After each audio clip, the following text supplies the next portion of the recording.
12 હાથનું ચીવડું અને 13 હાથનું બી, એટલે કે 1 ફૂટે 12 ઇંચનો ફરક પડ્યો. દોસ્તો, ગુજરાત રાજ્યની સરકારે છેલ્લા 3 વર્ષમાં ગરીબોને આપવા માટે જે ઘઉં ખરીદ્યા એ ખરીદીની કિંમત છે 5 કરોડ. 5 કરોડ રૂપિયાના ઘઉં ખરીદ્યા. પછી એ ઘઉં અલગ અલગ જિલ્લા અને તાલુકામાં પહોંચાડવા માટે 100 કરોડ અને 20 લાખનો ખર્ચો કર્યો.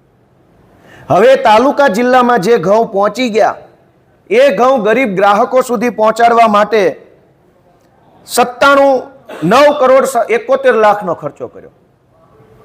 એટલે 5 કરોડના ઘઉં લીધા, 100 કરોડમાં એ ઘઉં તાલુકા જિલ્લામાં પહોંચાડ્યા અને 9 કરોડના ખર્ચે એ ઘઉં ગરીબો સુધી પહોંચાડ્યા.